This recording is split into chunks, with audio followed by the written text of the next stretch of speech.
เจริญพรท่านสาธุชนทั้งหลายวันนี้เป็นวันอาทิตย์ที่18พฤษภาคมพุทธศักราช2568รายการธรรมทานมาพบกับท่านผู้ฟังท่านผู้ชมอีกวาระหนึ่งรายการธรรมทานจากวัดพุทธปัญญาได้นำเสนอการศึกษาพระไตรปิฎกเพื่อความรู้ความเข้าใจโดยการไปที่แหล่งกำเนิดต้นตอต้นน้ำแห่งความรู้ทางพระพุทธศาสนาเรากำลังศึกษาในส่วนเริ่มต้นพระพุทธศาสนาหรือพระพุทธองค์ทรงเริ่มสถาปนาพระพุทธศาสนาลงไปในจิตใจของมนุษย์ก่อนจะอ่านหนังสือให้ฟังจะทักทายญาติโยมที่เข้ามาชุดแรกก่อนเริ่มต้นด้วยโยมประพันธ์วงศ์พาณิชย์ประธานคณะทำงานสวนโมกอันดามันโยมกัลยาวงศ์ทิพย์คงคาประธานคณะกรรมการบริหารวัดพุทธปัญญาโยมสมควรกตาธิการมหาอุบาสิกาผู้สนับสนุนวัดพุทธปัญญาอย่างเป็นทางการมายาวนานโยมศิวิไลศิวงศ์ชัยมหาอุบาสิกาผู้สนับสนุนวัดพุทธปัญญาอย่างยาวนานโยมโซเฟียสุภาพรมหาอุบาสิกาผู้ถวายเพลประจำวันพุธมาหลายปี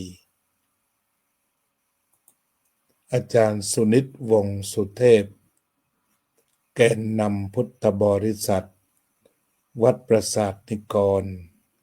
ที่ชักชวนประชาชนมาฟังธรรมะในวันอาทิตย์และวันพระปีนี้ก็ผ่านไปจะเข้าเดือนที่5ได้มาฟังธรรมะเป็นประจำโยมบัวผันหรก็เป็นผู้ฟังรายการประจำโยมทิติมาจากวัดวชิระธรรมาภิรตารามสังกาเล่นโยมกิติมาบริกผู้อุปถัมภ์วัดพุทธปัญญามาหลายปีโยมพยาวเจนพนัสผู้เสียสละทั้งกำลังกายกำลังใจกำลังทรัพย์สนับสนุนกิจการพระพุทธศาสนาถวายอาหารเช้าเพลดูแลบรรดาน้องแมวภายในวัดให้อยู่เย็นเป็นสุข ท่านอาจารย์สาธิตธีรปัญโยพระนักพัฒนาผู้ยิ่งใหญ่อนาคตไกล จากสถาบันธรรมาภิวัตน์ลำปางชุดแรก ก็ทักทายกันแค่นี้เราก็จะมาศึกษาพระไตรปิฎกกันต่อไปมาตามสัญญาคราวที่แล้วก็ได้นำเอาพระธรรมจักรกับปวัตตนสูตรมากล่าวให้พี่น้องสาธุชนทั้งหลายได้ฟังกันอย่างละเอียดผลจากการแสดงธรรมจักรกับปวัตตนสูตรทำให้พระอัญญาโกณทัญญะ ได้ดวงตาเห็นธรรมคือบรรลุเป็นพระโสดาบันพระพุทธเจ้าทรงเปล่งอุทานว่าอัญญาสิวัตโพโกณทัญโยโกณทัญญะได้รู้แล้วหนอตั้งแต่บัดนั้นมา จึงมีคำนำหน้าว่าอัญญาสิอัญญาสิวัตโพโกณทัญโยอัญญาโกณทัญญะประดุจว่าท่านได้รับการศึกษาขั้นปเอกที่เรียกว่าด็อกเตอร์นะแต่ว่าในมรรคผลท่านเรียกว่าอัญญานะขนานนามให้เลยว่าโกณทัญญะรู้แล้วในขณะนั้น ทีนี้ต่อมาพระผู้มีพระภาคทรงโอวาทสั่งสอนภิกษุทั้งหลายที่เหลือด้วยธรรมมีกถาเราเรียกกันว่าธรรมมีกถา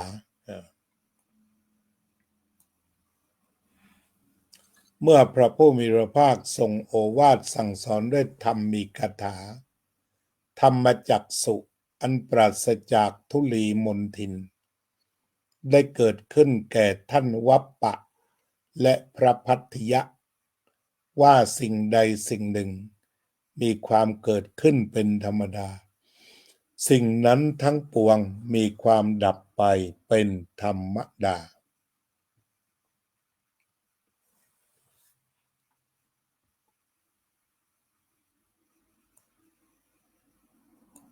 ท่านทั้งสองนั้นได้ดวงตาเห็นธรรม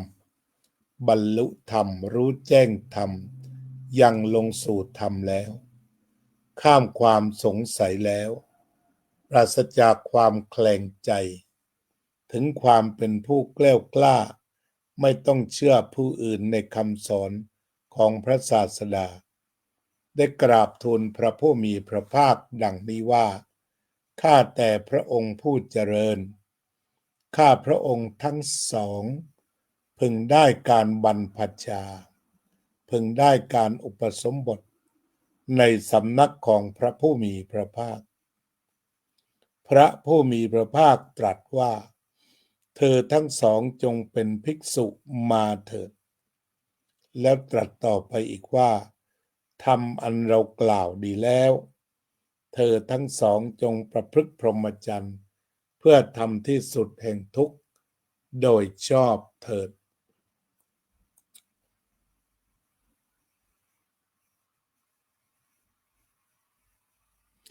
พระวาจานั้นแลเป็นการอุปสมบทของท่านทั้งสองนั้นต่อมาพระผู้มีพระภาคได้เสวยพระกยาหารที่ท่านทั้งสามนำมาถวายแล้วก็ทรงโอวาทสั่งสอนภิกษุทั้งหลายที่เหลือด้วยธรรมมีกถาภิกษุสามรูปเที่ยวบิณฑบาตแล้วนำสิ่งใดมาทั้ง6 รูปก็ยังอัตภาพให้เป็นไปด้วยสิ่งนั้นเมื่อพระผู้มีพระภาคทรงโอวาทสั่งสอนด้วยธรรมมีกถาธรรมจักสุอันปราศจากทุลีปราศจากมนทินได้เกิดแก่ท่านพระมหานามะและท่านพระอัสสชิว่าสิ่งใดสิ่งหนึ่งมีความเกิดขึ้นเป็นธรรมดาสิ่งนั้นทั้งปวงมีความดับไปเป็นธรรมดาท่านทั้งสองนั้นได้เห็นธรรมแล้วบรรลุแล้วรู้แจ้งธรรมแล้วยังลงสู่ธรรมแล้วความสงสัยแล้วปราศจากความแคลงใจถึงความเป็นผู้แกล้วกล้าไม่ต้องเชื่อผู้อื่นในคำสอนของพระศาสดาได้กราบทูลพระผู้มีพระภาคดังนี้ว่าข้าแต่พระองค์ผู้เจริญข้าพระองค์ทั้งสองพึงได้การบรรพชาพึงได้การอุปสมบทในสำนักของพระองค์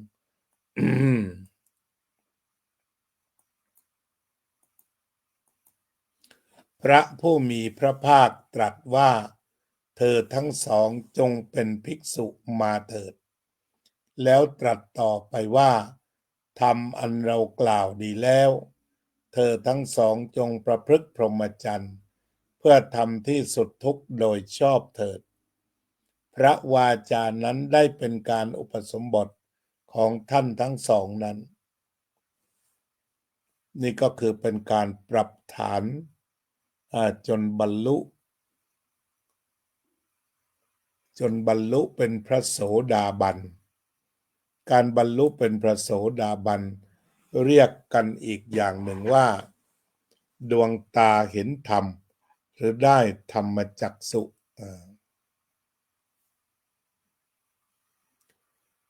ขอทักทายอีกชุดหนึ่งซึ่งเพิ่งเข้ามาโยมน้อยพรหมประเสริฐโยมอุบลอินทวงศ์โยมวิรัตพัชรดุลอีก3 ท่านที่เข้ามา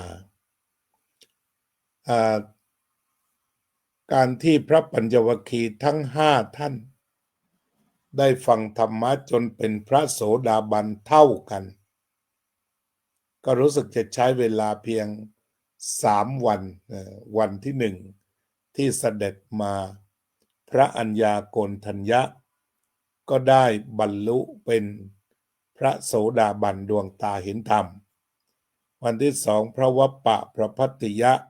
2 รูปก็ได้ดวงตาเห็นธรรมวันที่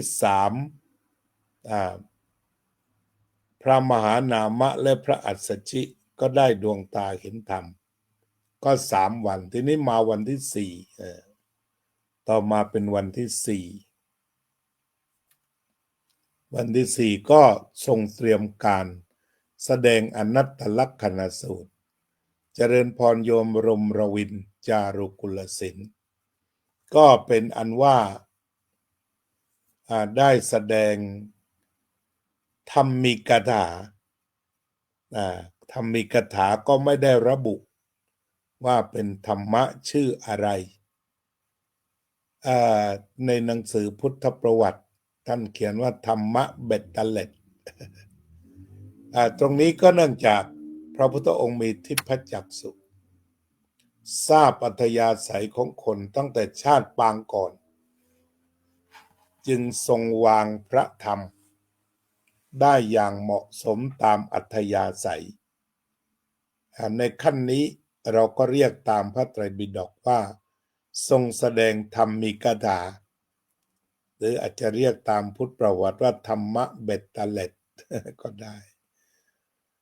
เจริญพรโยมหญิงฝ่ายประชาสัมพันธ์ของวัดวชิระธรรมาภิรตาราม ก็อนุญาตให้มีการแชร์ได้ตามปรารถนาไปยังมิตรสหายธรรมหรือจะแชร์เข้าไปในเฟซของวัดไทยสังกาเล่นจะได้ศึกษาร่วมกัน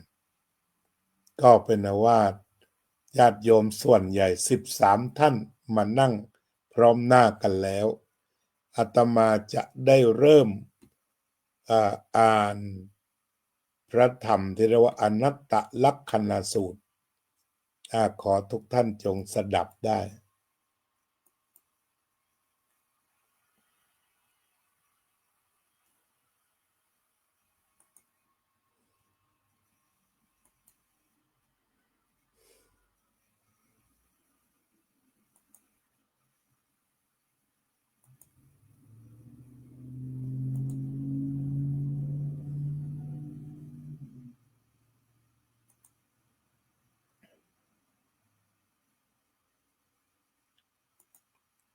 อนัตตลักษณสูตรเริ่มว่า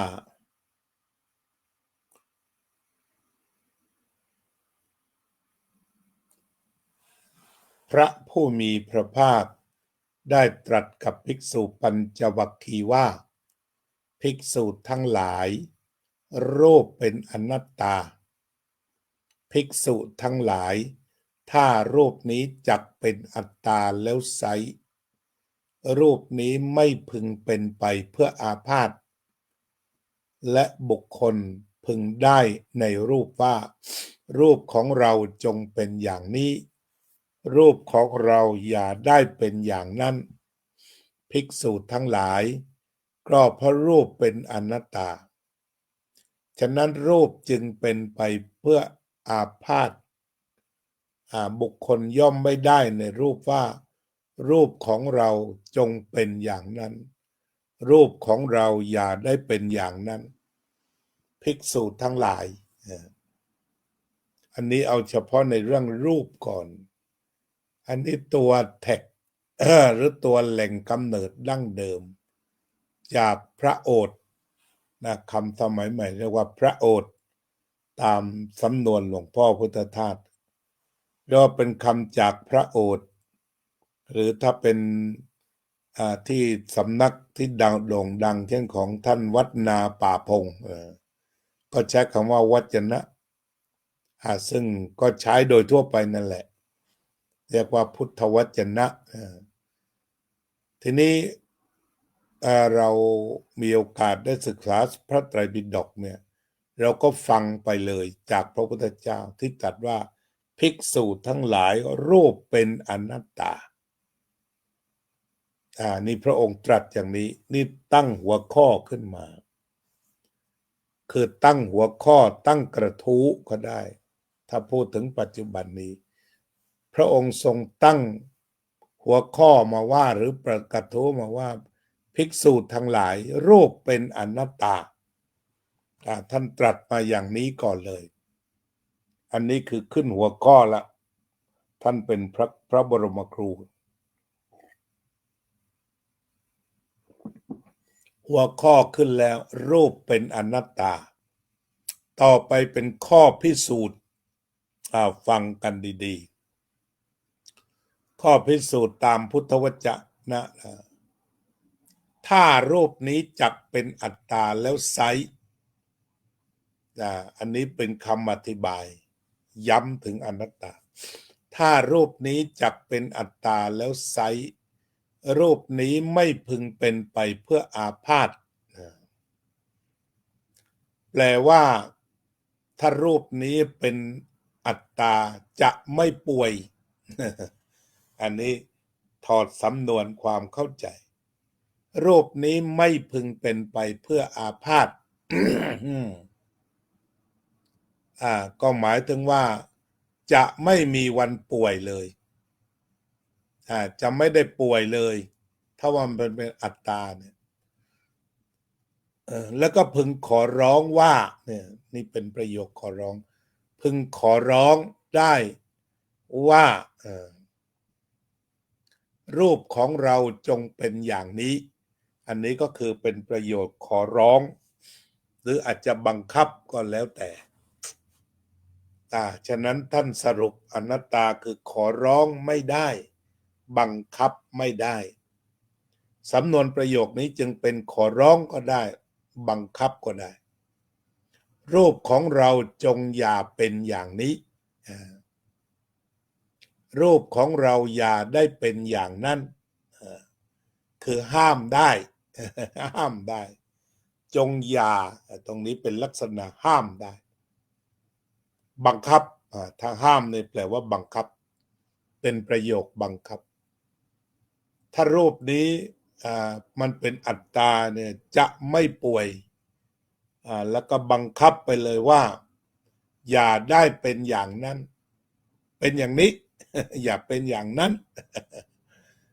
นี่แปลว่าบังคับไม่ได้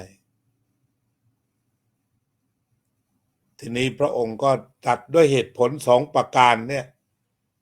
ด้วยเหตุผล2ประการ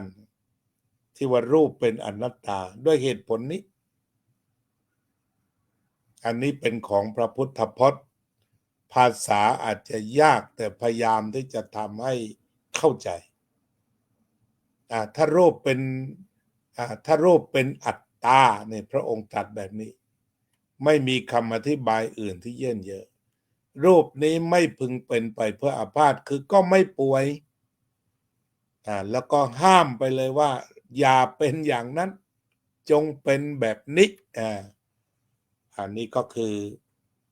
รูปของเราจงเป็นอย่างนั้นรูปของเราอย่าได้เป็นอย่างนั้นอันนี้เรียกว่าบังคับได้เป็นอย่างนี้มาอย่างนี้ทำอย่างนี้อย่าเป็นอย่างนั้นนะอย่าป่วยนะน้ำตาลอย่าขึ้นนะความดันอย่าขึ้นนะผมอย่าร่วงนะฟันอย่าหักนะเรียบร้อยหมด ไม่มีอะไรเหลือหนังอย่าเหี่ยวย่อนนะหูอย่าตึงนะตาอย่าพร่ามัวนะเรียบร้อยห้ามไม่ได้สักเรื่องขอร้องบนบานไม่ได้สักเรื่องต่อไปพระองค์อธิบายอีกภิกษุทั้งหลายก็พระรูปเป็นอนัตตาเนี่ยพระรูปเป็นอนัตตาฉะนั้นสรุปละรูปจึงต้องเป็นไปเพื่ออาพาธคือต้องป่วยเพราะเป็นอนัตตาจึงต้องป่วยและบุคคลย่อมไม่ได้ในรูปว่ารูปของเราจงเป็นอย่างนั้นรูปของเราอย่าได้เป็นอย่างนั้นแล้วก็มันห้ามไม่ได้ด้วยโดยพระองค์ย้ำทั้งหัวและท้ายว่าเป็นอนัตตาถ้ามันเป็นอนัตตามันก็ขอร้องได้มันก็ห้ามได้ไม่ป่วยก็ล็อกไม่มีโรคต่างๆสามารถบอกน้ำตาลเบาๆหน่อยนะวันนี้ทุเรียนเยอะอยู่ที่70ให้ได้ไหมไม่ได้กินทุเรียนก็พุ่ง300แหละอันนี้จึงจะต้องป่วยเหตุผลที่เป็นอนัตตาเพราะมันป่วยมันขอร้องไม่ได้บังคับไม่ได้ห้ามปรามไม่ได้ถ้าเราดูตามรูปศัพท์ตอนนี้ก็คือมาว่าขอร้องก็ไม่ได้บังคับก็ไม่ได้ห้ามปรามก็ไม่ได้ไม่ได้ทั้งนั้นรูปก็คงจะเข้าใจเนาะเอาไปทีละชิ้นไม่เข้าใจก็ไม่เป็นไรเพราะนี่ธรรมะของพระโสดาบันท่านฟังของเราเรียกว่าตามรอยนะไม่ใช่วัดรอยตามรอยพระอรหันต์หลวงพ่อพุทธทาสเขียนหนังสือไว้เพราะแหละคือเราไม่ได้บังอาจที่จะไปเป็นพระอรหันต์ไม่ได้แน่นอนชาตินี้เนี่ยไม่ได้แน่นอนแต่เราชื่นชมปราบปลื้มตามรอยได้ภิกษุทั้งหลายเวทนาเป็นอนัตตาภิกษุทั้งหลายถ้าเวทนานี้จักเป็นอัตตาแล้วไซร้เวทนานี้ไม่พึงเป็นไปเพื่ออาพาธและบุคคลพึงได้ในเวทนาว่าเวทนาของเราจงเป็นอย่างนี้เวทนาของเราจงอย่าได้เป็นอย่างนั้นภิกษุทั้งหลายก็เพราะเวทนาเป็นอนัตตาฉะนั้นเวทนาจึงเป็นไปเพื่ออาพาธและบุคคลย่อมไม่ได้ในเวทนาว่าเวทนาของเราจงเป็นอย่างนี้เวทนาของเราอย่าได้เป็นอย่างนั้นนี่ยกที่หนึ่งก็คือหมายถึงว่าพูดมาถึงขันธ์ห้านี่เองนะรูปเวทนาสัญญาสังขารวิญญาณตอนนี้เราเข้ามาสู่เวทนาค่อยๆพิจารณาที่จริงถ้ามาอ่านพระไตรปิฎกพระองค์จะทรงหยอดทีละนิดแล้วข้อความเหมือนเดิมถ้าคนที่อ่านเอามันก็น่าเบื่อเพราะมันซ้ำแต่ถ้าพูดถึงสมัยโบราณไม่มีหนังสือซ้ำแล้วซ้ำอีกซ้ำแล้วซ้ำอีกมันเป็นการภาวนาชนิดหนึ่ง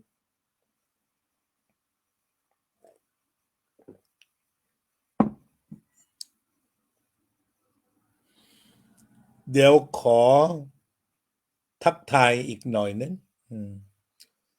โยมแอปภาคพิเศษหอนาคคุณวัชรินทร์สิริรัตน์คุณหนูติ้วสุดซ่า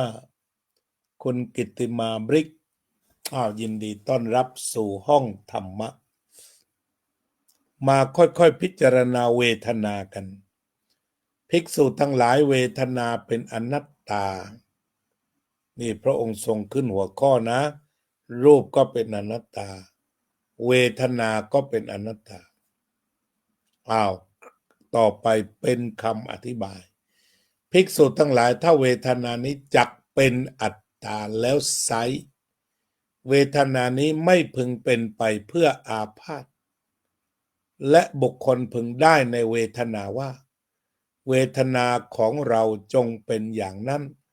เวทนาของเราอย่าได้เป็นอย่างนี้ในท่อนแรกก่อนในท่อนแรกพระองค์ก็ตรัสเหมือนเดิมนั่นคือถ้าเวทนามันเป็นอัตตาก็หนึ่งบังคับได้ขอร้องได้ไม่ป่วยเนี่ยถือไว้3ประเด็นก่อนรูปประโยคจะเป็นอย่างนั้นอันแรกก็คือไม่ป่วยไม่ป่วยคือตัวเวทนาเวลาป่วยไข้เวทนามันมีสูงใช่ไหมมันเป็นความเจ็บปวดมันเป็นสิ่งที่ไม่น่าพอใจอันนี้ก็ขอตรงกันเลยว่าเลิกเจ็บอะ ปวดหัวเลิกเจ็บไปเลยปวดบ่าเริ่มเจ็บไปเลยปวดคอเลิกเจ็บไปเลยเลิกปวดไปเลยเปิดทอมซินให้หายไปเลยไทรอยด์หายไปเลยปวดหัวหายไปเลยมะเร็งหายไปเลยอันนี้ความหมายถ้ามันเป็นอัตตาแล้วก็บอกสารพัดเลยแล้วก็ให้สุขภาพเป็นอย่างนี้จงเป็นหนุ่มอยู่อย่างนี้จงเป็นสาวอยู่อย่างนี้จงผมดกอย่างนี้ผมอย่าได้ร่วงเลยภิกษุทั้งหลายข้อต่อไปเพราะเวทนาเป็นอนัตตาเวทนาจึงจะต้องป่วยแล้วก็จะต้องบังคับไม่ได้ว่าจงต้องเป็นอย่างนั้นจะต้องเป็นอย่างนี้คือจะต้องเป็นเช่นนั้นนั่นแหละ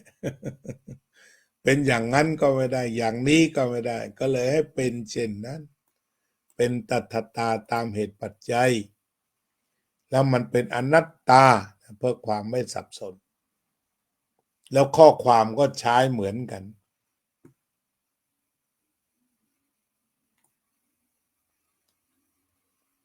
ข้อความจะเหมือนกัน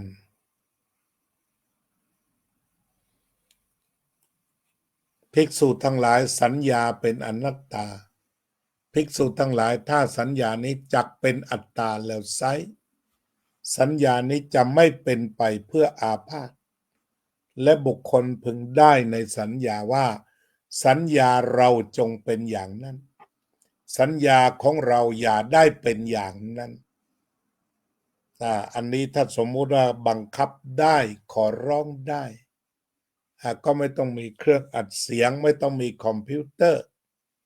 ขอร้องเรียนอะไรให้จำ100%นี่ถ้ามันเป็นอัตตาเรียนอะไรให้มันได้100%ไม่ต้องทวนกันหลายครั้งอ่านครั้งเดียวจำหมดอันนี้ขอร้องบอกหรือบังคับไม่สำเร็จแล้วก็ข้อความต่อไปจึงสรุปว่าภิกษุทั้งหลาย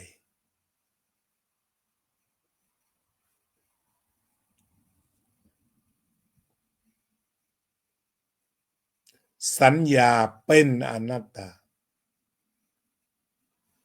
ถ้าสัญญานั้นเป็นอัตตาสัญญานี้ไม่เป็นไปเพื่ออาพาธไม่ป่วยหรอกสัญญานี้จงเป็นอย่างนั้นจงเป็นอย่างนี้ภิกษุทั้งหลายก็เพราะสัญญาเป็นอนัตตาฉะนั้นสัญญาจึงเป็นไปเพื่ออาพาธจึงต้องป่วยเพราะมันเป็นอนัตตาแล้วก็ขอร้องไม่ได้บังคับไม่ได้จำแล้วต้องลืมเนี่ยเป็นอนัตตานะเป็นอนิจจังด้วยแต่มันเป็นอนัตตาด้วยจำแล้วต้องลืมเพราะมันขอร้องว่าอย่าลืมไม่ได้เนี่ยอาตมาท่องปาติโมกข์เดี๋ยวใกล้สวด15 วันเนี่ยไม่ได้คิดอะไรเลยเพราะว่ามันขอร้องไม่ได้จะต้องสร้างเหตุปัจจัยไปอย่างนั้น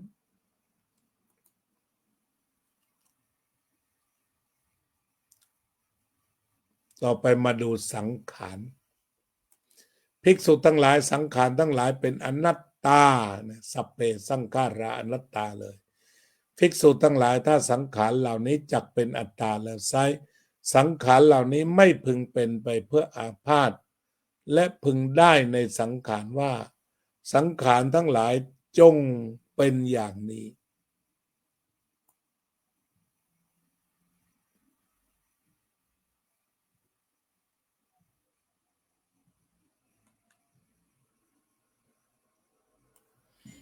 สังขารทั้งหลายของเราจงเป็นอย่างนี้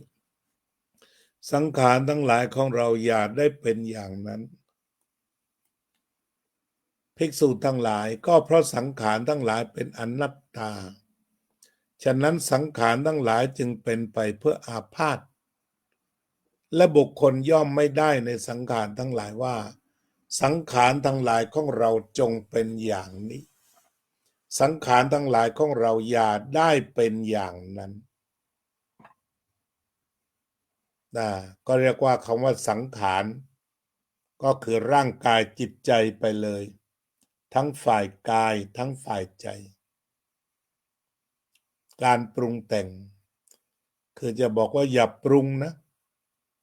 ฝ่ายกายก็อย่าเหี่ยวอย่าแห้งอย่าสุดอย่าโทรมอย่าย่อนให้ตึงตลอดสุดท้ายก็ตึงแต่หูได้อย่างเดียวส่วนอื่นไม่ยอมตึงด้วยเพราะมันเป็นอนัตตาเนี่ยให้เน้นให้ย้ำให้หนัก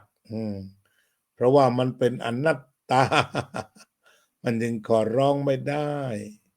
มาวิญญาณภิกษุทั้งหลายวิญญาณเป็นอนัตตาถ้าวิญญาณนี้จักเป็นอนัตตาแล้วไซร้วิญญาณนี้ไม่พึงเป็นไปเพื่ออาพาธและบุคคลพึงได้ในวิญญาณว่าวิญญาณของเราจงเป็นอย่างนี้วิญญาณของเราอย่าได้เป็นอย่างนั้นภิกษุทั้งหลายก็เพราะวิญญาณเป็นอนัตตาฉะนั้นวิญญาณจึงเป็นไปเพื่ออาพาธและบุคคลย่อมไม่ได้ในวิญญาณนั้นว่าวิญญาณของเราจงเป็นอย่างนี้วิญญาณของเราอย่าได้เป็นอย่างนั้นพระผู้มีพระภาคตรัสว่าภิกษุทั้งหลายพวกเธอเข้าใจข้อนั้นว่าอย่างไรนี่อนัตตาจบเลยนะรูปเวทนาสัญญาสังขารวิญญาณเป็นอนัตตาตรงนี้ก็จบลงเรื่องอนัตตาโดยสรุปก็คือว่าเพราะเป็นอนัตตาจึงต้องป่วยเพราะเป็นอนัตตาขอร้องไม่ได้เพราะเป็นอนัตตาห้ามปรามไม่ได้เพราะเป็นอนัตตาบังคับไม่ได้พระพุทธองค์ทรงตรัสว่าขอจงเป็นอย่างนั้นอย่าได้เป็นอย่างนั้น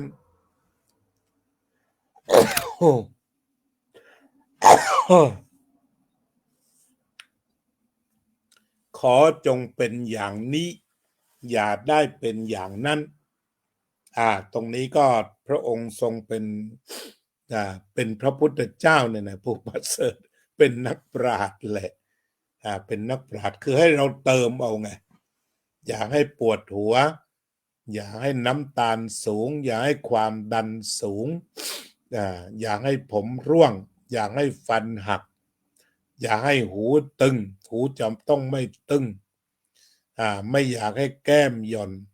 ไม่อยากให้คิ้วร่วงอยากให้คิ้วดกกว่านี้ต่างๆเนี่ยไม่ได้ทั้งหมดเพราะเป็นอนัตตาบทสรุปจะเป็นเช่นนั้นพอจะเข้าใจนะนี่เราเดินตามรอยพระพุทธเจ้าและพระอรหันต์แบบเป๊ะๆเลยไม่มีออกนอกทางไม่อุปมาอะไรให้มันเลอะเทอะเปรอะเปื้อนไปที่อธิบายแล้วเข้าใจก็เข้าใจไม่เข้าใจก็เป็นไปได้เพราะมันเป็นธรรมะพระอรหันต์แต่ถ้าเข้าใจก็บอกเราก็เข้าใจได้เราตามรอยพระอรหันต์ได้ว่าอย่างนั้น ต่อไป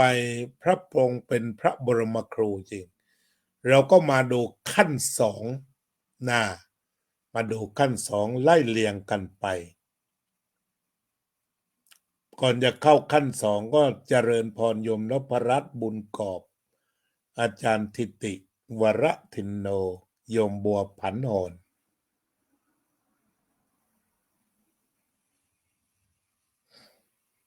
นี่มาขั้นสองพูดเรื่องเที่ยงหรือไม่เที่ยงนะต่อไปนะ คือท่านย้อนมาจากอนัตตาอ้าวเราจะเอาที่รูปก่อนว่าทีละบรรทัดในพระบรมครูจริงๆรูปเที่ยงหรือไม่เที่ยงญาติโยมก็ดูหรือตอบไปภายในว่าได้รูปเที่ยงหรือไม่เที่ยงในคำถามที่หนึ่งเลยพระปัญจวัคคีย์ทูลตอบไม่เที่ยงพระพุทธเจ้าค่ะก็สิ่งใดไม่เที่ยงสิ่งนั้นเป็นทุกข์หรือเป็นสุขเป็นทุกข์พระพุทธเจ้าข้าก็สิ่งใดไม่เที่ยงเป็นทุกข์มีความแปรผันเป็นธรรมดาควรหรือที่จะเห็นสิ่งนั้นว่านั่นของเราเราเป็นนั่นนั่นเป็นอัตตาของเราข้อนั้นไม่ควรเลยพระพุทธเจ้าข้ากลับไปทวนกันอีกทีหนึ่งคำถามที่หนึ่งที่พระพุทธองค์ทรงถามพระปัญจวัคคีย์ว่ารูปเที่ยงหรือไม่เที่ยงรูปเที่ยงหรือไม่เที่ยง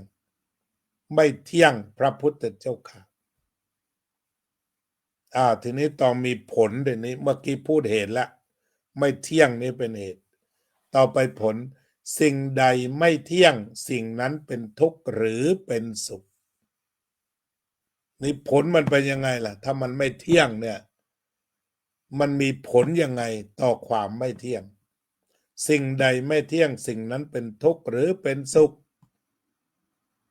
พระสาวกก็ตอบเป็นทุกข์พระพุทธเจ้าข้าก็สิ่งใดไม่เที่ยงเป็นทุกข์มีความแปรปรวนเป็นธรรมดาควรหรือที่จะเห็นสิ่งนั้นว่านั่นของเราเราเป็นนั่นนั่นเป็นอัตตาของเราสามประเด็นข้อนั้นไม่ควรเลยพระพุทธเจ้าค่ะทีนี้เป็นทุกข์นี่คืออะไรตรงนี้พระองค์ตรัสไปแล้วแปรผันเป็นธรรมดาที่เป็นทุกข์เนี่ยทุกข์แปลว่าทนอยู่ไม่ได้นั่นแหละทุกข์ก็แปลว่าลำบากหรือชั่วยากขมะก็แปลว่าทนคำว่าทุกข์เนี่ยก็แปลว่ามันทนยากสภาพที่ทนยากจึงเรียกว่าเป็นทุกข์มันทนยากมันจึงจะเป็นทุกข์ทนยากก็หมายถึงว่าไม่อยู่กับที่แปรปรวนเช่นซื้อกระถางต้นไม้มาใหม่ๆสวยพอไปสัก2 ปีดูสึกว่าเก่าที่เราพูดอย่างนั้นถ้าคนก็เรียกว่าแก่ ตรงนี้ก็แสดงทุกขังนะนอกจากร้องโอ้ยโอ้ยนั้นก็ทนยากตรงเข้าไปเลยในเวทนาแต่ทีนี้ว่ามันทนยากโดยภาพรวมที่เป็นทุกข์เนี่ยก็คือความชรามันมันอยู่เหมือนเดิมไม่ได้คือมันเป็นเด็กอยู่ไม่ได้ก็ต้องแปลไปเป็นหนุ่มเป็นสาวก็อยู่ไม่ได้เพราะเจอไม่เที่ยงเข้ามามันก็ไปแปรปรวนเป็นธรรมดาทีนี้เมื่อแปรปรวนเป็นธรรมดาตรงนี้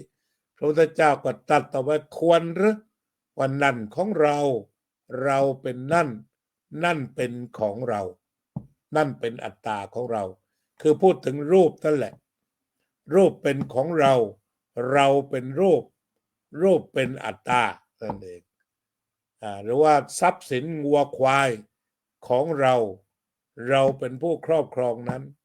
หรือสิ่งนั้นเป็นอัตตาแต่ในที่นี้พูดถึงรูปนี่แหละควรที่จะบอกว่ารูปนั้นเป็นของเราไหมถ้ามันแปลได้หรือว่าเรานะเป็นรูปเรานะเป็นรูปหรือนั่นเป็นอัตตาของเราจะมีของเราหัวท้ายนั่นของเราเราเป็นนั่นนั่นเป็นอัตตาของเราข้อนั้นไม่ควรเลยพระพุทธเจ้าค่ะนี่เรามาย้ำข้อรูปก่อนนะแล้วเวทนาก็น่าจะเข้าใจแล้วโยมอนุชาพฤกษานนทชัยพอเราได้หลักก็นำไปพิจารณาต่อไปต่อดูมาเวทนาเที่ยงหรือไม่เที่ยงพระสาวกตอบไม่เที่ยงพระพุทธเจ้าค่ะก็สิ่งใดไม่เที่ยงสิ่งนั้นเป็นทุกข์หรือเป็นสุขเป็นทุกข์พระพุทธเจ้าค่ะสิ่งใดไม่เที่ยงเป็นทุกข์มีความแปรผันเป็นธรรมดาควรหรือที่จะเห็นสิ่งนั้นว่านั่นของเราเราเป็นนั่นเป็นอัตตาของเราอันหมายถึงว่าเวทนานั้นเป็นของเราปวดหัวนี่เป็นของเรามะเร็งนี่เป็นของเราเท้าบวมนี่เป็นของเราหรือว่าเรานี่แหละเป็นคนเท้าบวมเองเราเป็นคนปวดฟันเองเราเป็นคนเป็นไซนัสเองเราเป็นคนปวดหัวเอง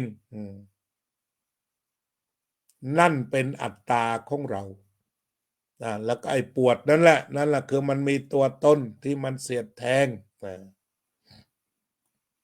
พระสาวกก็ตอบว่าข้อนั้นไม่ควรเลยพระพุทธเจ้าค่ะต่อไปความจำสัญญาเที่ยงหรือไม่เที่ยง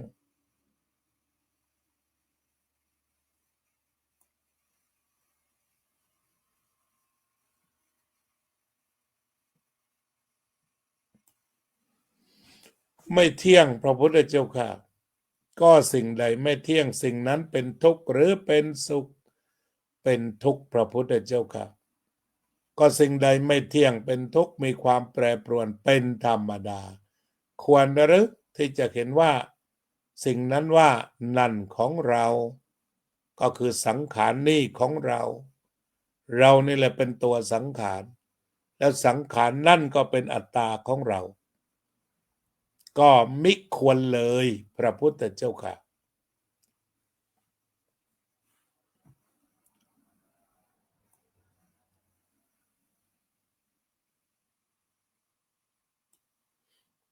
สังขารทั้งหลายเที่ยงหรือไม่เที่ยงไม่เที่ยงพระพุทธเจ้าค่ะก็สิ่งใดไม่เที่ยงสิ่งนั้นเป็นทุกข์หรือเป็นสุขเป็นทุกข์พระพุทธเจ้าค่ะก็สิ่งใดไม่เที่ยงเป็นทุกข์มีความแปรผันเป็นธรรมดาควรหรือที่จะเห็นสิ่งนั้นว่านั่นของเราก็คือสังขารนั่นแหละเราเป็นสังขารสังขารเป็นอัตตาจะเชื่อมโยงกันข้อนั้นไม่ควรเลยพระพุทธเจ้าค่ะ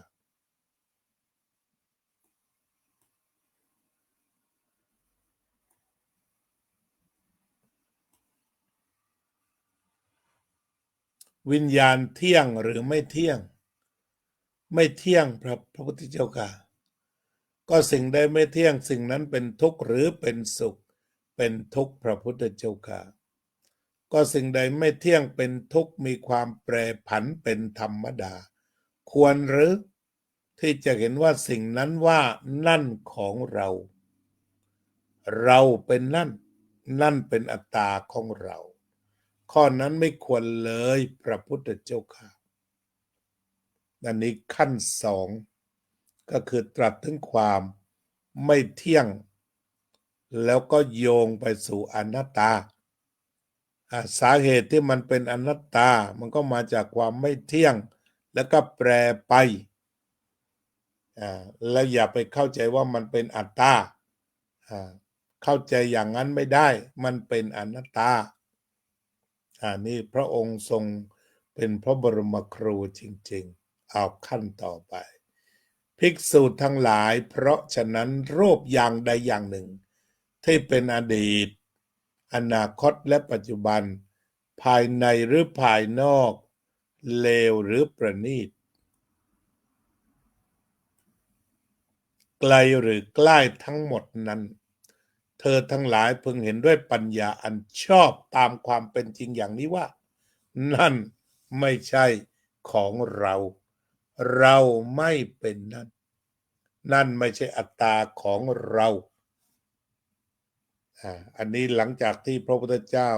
ทรงซักซ้อมต่อไปวิ่งสู่เข้าประเด็นวิ่งสู่เข้าประเด็นว่าวิธีพิจารณาเป็นเช่นนี้เวทนาอย่างใดอย่างหนึ่งที่เป็นอดีตอนาคตและปัจจุบันภายในหรือภายนอกหยาบหรือละเอียดเลวหรือปราณีตไกลหรือใกล้ทั้งหมดนั้นเธอทั้งหลายพึงเห็นด้วยปัญญาอันชอบตามความเป็นจริงว่านั่นไม่ใช่ของเราเราไม่เป็นนั่นนั่นไม่ใช่อัตตาของเราถ้าใช้สำนวนหลวงพ่อพุทธทาสนั่นไม่ใช่กูนั่นไม่ใช่กูไม่ได้เป็นอย่างนั้นนั่นไม่ใช่อัตตาของกูนี่ท่านทำให้มันสมบทบาทนะกูรู้ไหมว่ากูเป็นใครก็เหมือนคนที่จะไปกระทืบคนอื่นรู้ไหมว่าพ่อของกูคือใครเขาก็เลยว่าตอนนั้นน่ะหลงเต็มที่เพราะจำพ่อไม่ได้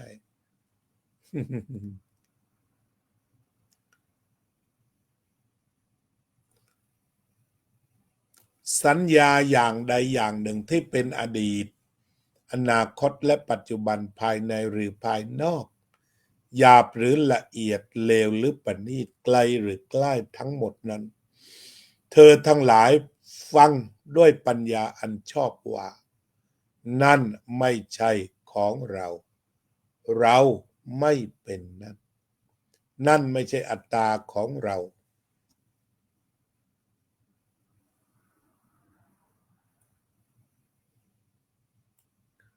สังขารทั้งหลายอย่างใดอย่างหนึ่งที่เป็นอดีต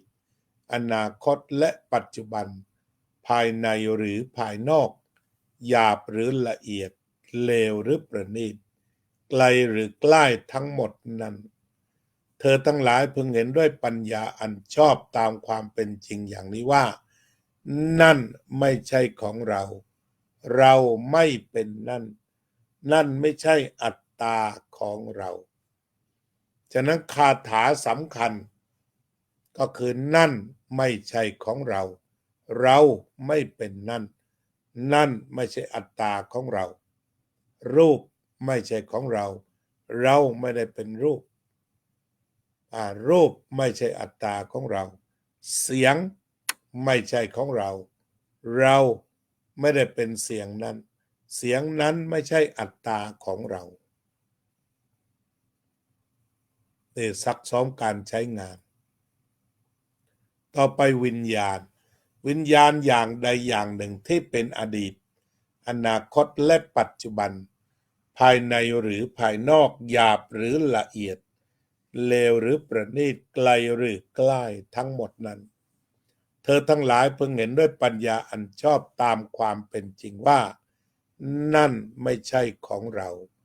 เราไม่เป็นนั่นนั่นไม่ใช่อัตตาของเรา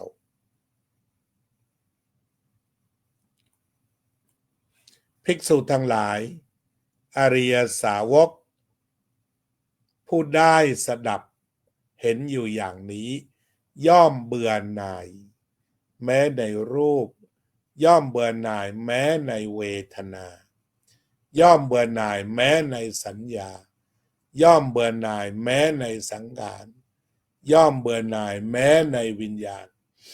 เมื่อเบื่อหน่ายย่อมคลายกำหนัดเพราะคลายกำหนัดจิตหลุดพ้นเมื่อจิตหลุดพ้นแล้วมีญาณว่าหลุดพ้นแล้ว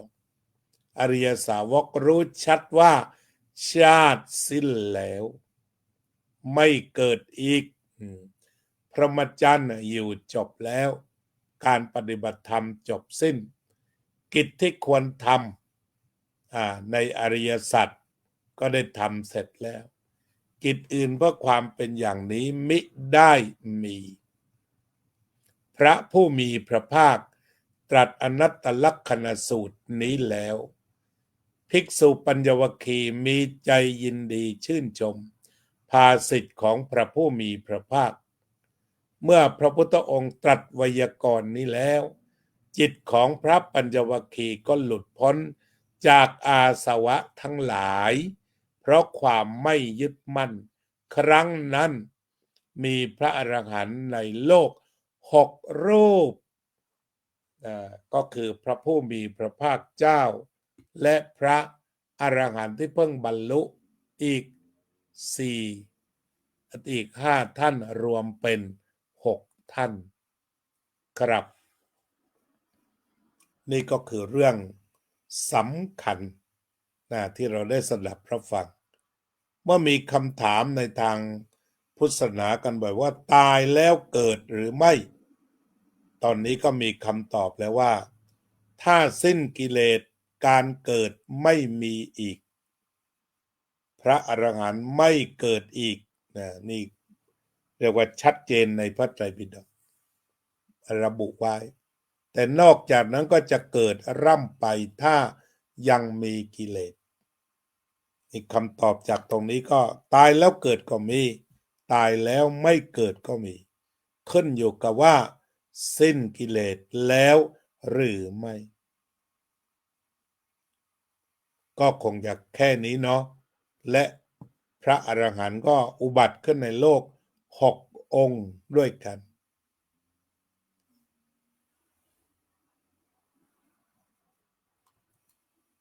6 รูปนะยังใช้6 รูป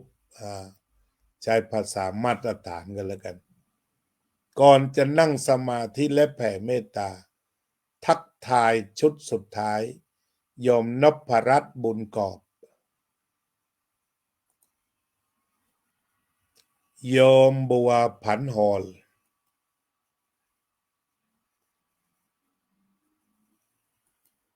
โยมเค้นธนา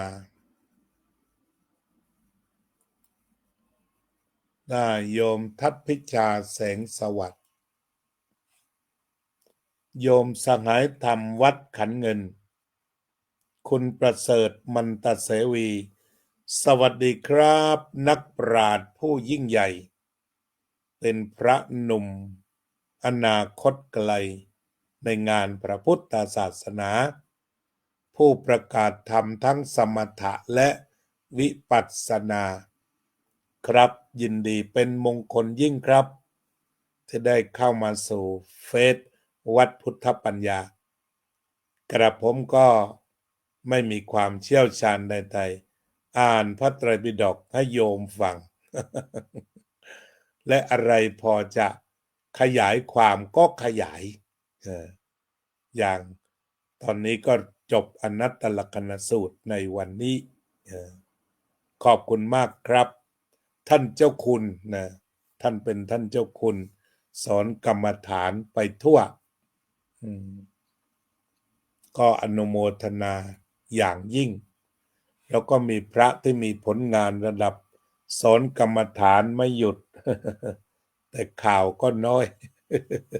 ไม่ค่อยจะเป็นข่าวสักเท่าไหร่ที่ไม่เป็นข่าวก็ไม่เป็นไรก็เหมือนตึกพระพุทธศาสนาเหมือนตึกผู้ทำงานระหว่างวางรากตึกเขากลบหมดครับท่านเจ้าคุณแต่ว่ามันสวยอยู่ข้างบนแต่ผู้ที่เป็นผู้ที่จะต้องเป็นรากของตึกก็ไม่มีใครเห็นครูบาลีก็ไม่มีใครรู้จักครูกรรมฐานก็มีแต่ก็ไม่มากนะแต่ถ้าว่าเป็นอีกทางหนึ่งสื่อเขาก็กระหายไปทางนั้นเราก็เข้าใจเป็นอันว่าผมก็จะเชิญชวนทุกท่านได้ระลึกถึงพระพุทธองค์เนาะพุทธเข้าโธออก พุทเข้าโทออกสติคอยบอกว่ารู้ตื่นเบิกบานฝึกแล้วฝึกอีกฝึกจนชำนาญรู้ตื่นเบิกบานทุกลมหายใจ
สัพเพ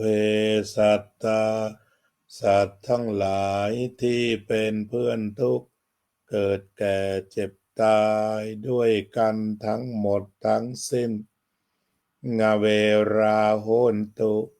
จงเป็นสุขเถิดอย่าได้มีเวรแก่กันและกันเลยอัพพยาปัชชาโหนตุจงเป็นสุขเถิดอย่าได้พยาบาทเบียดเบียนซึ่งกันและกันเลยอนิฆาโหนตุจงเป็นสุขเถิดอย่าได้มีความทุกข์กายทุกข์ใจเลยสุขีอัตตานังปาริหารันตุจงมีความสุขกายสุขใจรักษาตนให้พ้นจากทุกภัยทั้งสิ้นเถิดอภิวาทนาสีลิสะนิจจังวุธาปัจจายโนจัตตารโอธรรมาวัฏันติอายุวันโนสุขังพลังพวกเรามาทำบุญประจำวันด้วยการภาวนาโยมบัวผันส่งดอกไม้แล้วสาธุโยมกัลยาร่วมภาวนา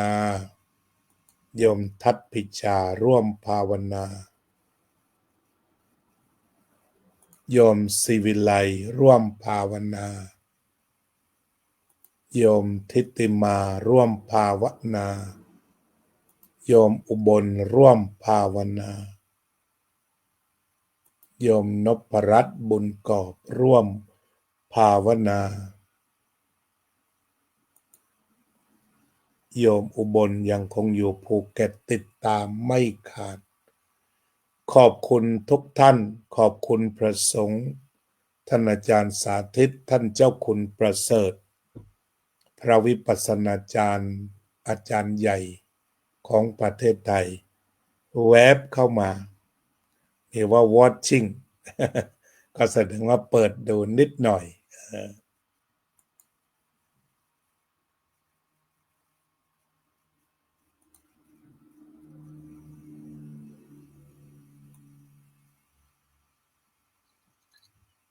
สำหรับวันนี้ก็คงจะลากันแค่นี้ขอทุกท่านมีแต่ความสุขสงบเย็นในพระธรรมของพระบรมศาสดาทุกท่านทุกคนเทอญ